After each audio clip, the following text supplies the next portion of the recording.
Hello guys, இன்றைக்கி நம்ம சேனலில் என்ன ரெசிபி பார்க்க போகிறோன்னா ஒரு சூப்பரான பொங்கல் ரெசிபி தான் பார்க்க போகிறோம். அதுக்கு முன்னாடி சேனல் என்ன சப்ஸ்கிரைப் பண்ணலைன்னா சப்ஸ்கிரைப் பண்ணிக்கோங்க. வாங்க வீடியோக்குள்ளே போகலாம். இன்றைக்கி நம்ம பார்க்க போகிற ரெசிபி என்னென்னா சக்கரவள்ளி கிழங்கு பொங்கல் ரெசிபி தான் பார்க்க போகிறோம். சிவராத்திரிக்கு நிறைய சக்கரவள்ளி கிழங்கு ரெசிபி செய்வாங்க. அதில் உங்களுக்கு ஈஸியான ரெசிபி தான் இந்த சக்கரவள்ளி கிழங்கு பொங்கல் ரெசிபி. நான் ஆல்ரெடி போலி ரெசிபி, ஹல்வா ரெசிபி, பாயாசம் ரெசிபிலாம் போட்டிருக்கேன். உங்களுக்கு வேணும்னா செக் பண்ணி பார்த்துக்கலாம். வாங்க சக்கரவள்ளி கிழங்கு பொங்கல் எப்படி செய்யறதுன்றதை பார்க்கலாம். இதுக்கு ஃபர்ஸ்ட் 1 கப் அளவுக்கு பச்சரிசி எடுத்துக்கலாம். 1 கப்புன்றது நான் 100 கிராம் அளவுக்கு எடுத்திருக்கேன். அதுக்கு 1/2 கப் அளவுக்கு பாசிப்பருப்பு எடுத்துக்கலாம். இது வந்து ஒரு 50 கிராம் அளவுக்கு எடுத்துக்கோங்க. இதை ரெண்டையும் ஃபர்ஸ்ட் நல்லா அலசி எடுத்துக்கணும். ஒரு 2 தடவை நல்லா அலசி எடுத்துட்டு அதுக்கப்புறம் இது ஒரு 20 நிமிஷம் தண்ணி ஊற்றி நல்லா ஊற வச்சிருங்க. ஊற வைக்காமலும் நீங்கள் செய்யலாம். ஊற வச்சுட்டு செஞ்சால் சீக்கிரம் வெந்து வரும். அதுக்காக நான் ஊற வச்சிருக்கேன்.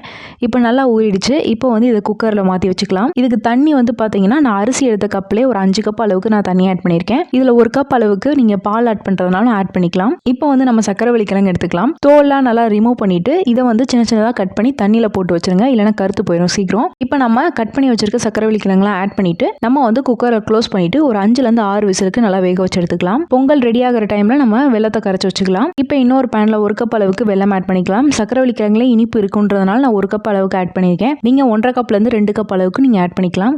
இதுக்கு 1/2 கப் அளவுக்கு தண்ணி ஊற்றிட்டு நல்லா வெல்லம் கரையிற அளவுக்கு மட்டும் ஹீட் பண்ணி எடுத்துக்கோங்க. நான் 1 கப்புன்றது நான் 100 கிராம் அளவுக்கு எடுத்திருக்கேன். நீங்கள் வேணும்னா 150 கிராம்லேருந்து 200 கிராம் வரைக்கும் ஆட் பண்ணிக்கலாம்.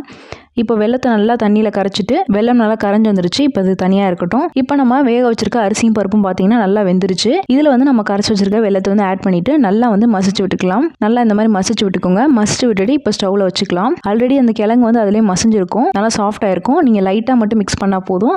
இப்போ ஸ்டவ்வில் வச்சுட்டு ஒரு டேபிள் ஸ்பூன் அளவுக்கு நெய் ஆட் பண்ணிட்டு நல்லா மிக்ஸ் பண்ணிக்கோங்க. இதில் வந்து ஒரு 1/4 டீஸ்பூன் அளவுக்கு ஏலக்காய் தூள் ஆட் பண்ணிக்கலாம். 1/4 டீஸ்பூன் அளவுக்கு ஜாதிக்காய் தூள் ஆட் பண்ணிக்கலாம். பச்சை கற்பூரம் ஆட் பண்ணிக்கோங்க. உங்ககிட்ட இருந்தால் ஆட் பண்ணிக்கலாம், இல்லைனா ஸ்கிப் பண்ணிக்கலாம்.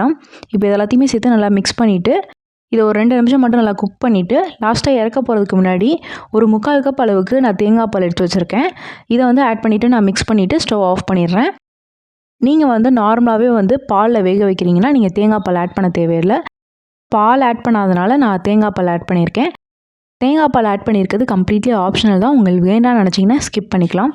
டேஸ்ட்டு கொஞ்சம் ரிச்சாக இருக்கும், அதுக்காக நான் ஆட் பண்ணியிருக்கேன். இப்போ இதெல்லாமே ஆட் பண்ணிவிட்டு ஸ்டவ் ஆஃப் பண்ணிவிட்டு இறக்கிடுங்க. இப்போ வந்து ஒரு சின்ன பேனில் 3 டேபிள் ஸ்பூன் அளவுக்கு நெய் ஆட் பண்ணிவிட்டு உங்களுக்கு தேவையான அளவுக்கு முந்திரி கிஸ்மிஸ் ஆட் பண்ணி நல்லா வறுத்துட்டு அதை வந்து பொங்கல் ஆட் பண்ணிட்டீங்கன்னா சூப்பராக ரெடி ஆயிரும்.